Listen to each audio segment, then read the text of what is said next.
It's such a pleasure to see you both in person, and so great to see the film because, you know, it speaks about, you know, imagination and narrative and storytelling and things that we were all very engaged with. So how did you feel about the narrative of this narrative?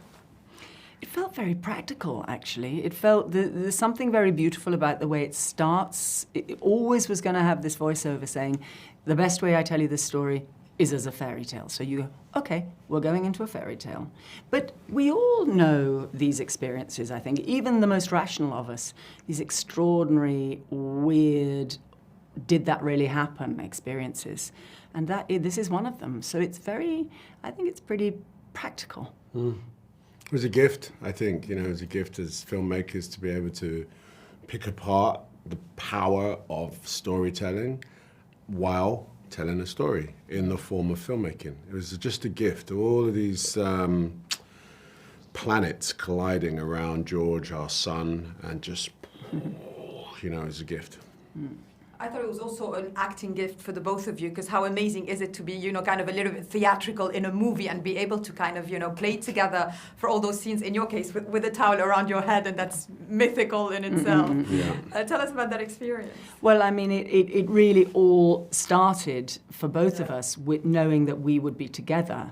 This feeling of a sort of faith was absolutely clear. We would have each other, we would get to know each other, which of course we did very quickly because we felt like we knew each other always, and to play, to just feel, let's just chew this thing, let's just bend it till it breaks, let's just get into the sandpit and play with the sand. That feeling, which of course was absolutely inspired by George, because he is a 7-year-old, was absolute grace, and it's what we always long for. When you're working with this kind of narrative film, I think, you know, and it had this slightly, it was a little like a play, the whole section in the hotel room. So we were able to just chew it together. Yeah.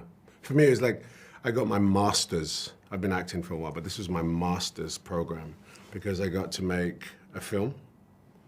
I got to play in a play, and I got to watch George Miller show us his process. And so I came out 100% enriched as an artist from this project, you know. I really do believe it is one of the things that, you know, in the future I'd like to direct, and this will absolutely be my textbook. I'd be like, oh yeah, well, okay, yes, I remember. Yeah, because it feels like George, I mean, he's so nice and he lets you act, but he kind of directs you as well, subliminally. I mean, what an experience. Well, he's very clear from the beginning that he knows what he wants, but what he also wants is for you to be free, which is a bit of an ask.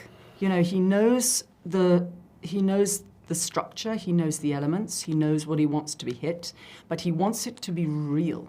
And he wants it to come out of us and not to be, you know, some concoction or fake in any way. It needed to be anchored with a kind of guy rope into something that was very personal for both of us. So that was a beautiful journey that the three of us went on, trying to find a way to be Jinn as Idris, or Idris as Jinn, and Tilda as Alethea, because they are different from us, but they have, the kernel is very close to us.